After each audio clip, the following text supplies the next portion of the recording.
2024-25 സാമ്പത്തിക വർഷം ഒരു തട്ടിപ്പ് സംഘം മാത്രം 1100 കോടി രൂപയുടെ ട്രാൻസാക്ഷൻസ് ആണ് വ്യാജ പേരുകളിൽ നടത്തിയിരിക്കുന്നത്. ഒരു സംഘമാണ് ചെയ്തിരിക്കുന്നത്. ഈ സംഘം സാധാരണക്കാരായ ആളുകളുടെ പേരിൽ അവരറിയാതെയാണ് ഈ GST രജിസ്ട്രേഷൻ എടുത്തിരിക്കുന്നത്. നമ്മൾ ആരും പേരിൽ എടുക്കുക, പോർട്ടലിൽ നിന്ന് നമ്മുടെ ചില വിവരങ്ങൾ കിട്ടിയാൽ ആ വിവരങ്ങളുടെ അടിസ്ഥാനത്തിൽ നമ്മുടെ പേരിൽ ഒരു രജിസ്ട്രേഷൻ എടുക്കുക. GST രജിസ്ട്രേഷൻ എടുക്കുമ്പോൾ ഒരു പ്രത്യേകതയുണ്ട്, വേറൊരാളുടെ ബാങ്ക് അക്കൗണ്ട് കൊടുക്കുക. അപ്പൊ ഈ തട്ടിപ്പുകാരുടെ ബാങ്ക് അക്കൗണ്ടിലാണ് ട്രാൻസാക്ഷൻ മുഴുവൻ നടന്നിരിക്കുന്നത്. പക്ഷേ ഇൻകം ടാക്സിന്റെ ബാധ്യതയും GST ബാധ്യതയും എല്ലാം ഇവർക്ക് വരും. ഇവർ GST അടക്കില്ല. അങ്ങനെ 1100 കോടി രൂപയുടെ ട്രാൻസാക്ഷൻ നടത്തി 200 കോടി രൂപ ഈ ഒറ്റ കേസിൽ മാത്രം സംസ്ഥാനത്തിന് നഷ്ടം വന്നു, GST നഷ്ടം വന്നു.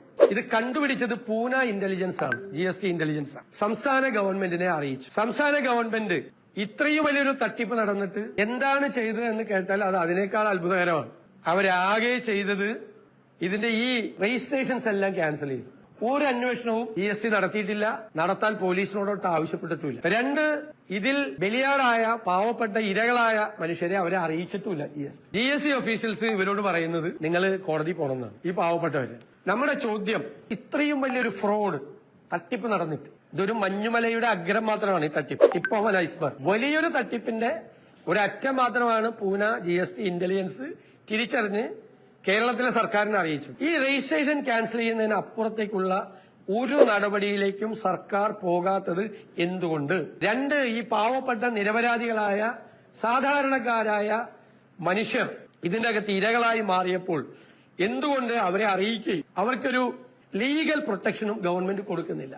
200 കോടി രൂപയുടെ റവന്യൂ നഷ്ടം സർക്കാരിനുണ്ടായിട്ട് സർക്കാർ എന്തുകൊണ്ട് അത് തിരിച്ചു കിട്ടാൻ വേണ്ടിയിട്ടുള്ള നടപടികൾ സ്വീകരിക്കുന്നില്ല? 4, ഇത്രയും വിവരം കിട്ടിയിട്ടും GST രജിസ്ട്രേഷനിലെയും ഡേറ്റ വെരിഫിക്കേഷനിലെയും കുറവുകൾ പരിഹരിക്കാനുള്ള ഒരു നടപടിയും എന്തുകൊണ്ട് ഗവൺമെന്റ് സ്വീകരിക്കുന്നില്ല? വെറും ടാക്സ് തട്ടിപ്പും മാത്രമല്ല, ഡാറ്റ മോഷണം കൂടിയാണ്, ഡാറ്റ തഫ്റ്റാണ്. GST ഉദ്യോഗസ്ഥരിലെ ഒരു വിഭാഗത്തിന് ഈ തട്ടിപ്പുകാരുമായിട്ട് ബന്ധമുണ്ട്. അതുകൊണ്ടാണ് ഇങ്ങനത്തെ ഒരു ഞെട്ടിക്കുന്ന വിവരം സംസ്ഥാന സർക്കാരിന് കിട്ടിയിട്ടും അത് മൂടിവെക്കാൻ, പുറത്തറിയാതെ മൂടിവെക്കാൻ ഉള്ള ശ്രമം സർക്കാർ ഇപ്പോഴും നടത്തിക്കൊണ്ടിരിക്കുന്നത്. ഗുരുതരമായ ഒരു വിഷയമാണ്. ഇതിൽ CBI അന്വേഷണം ഏർപ്പെടുത്തണം.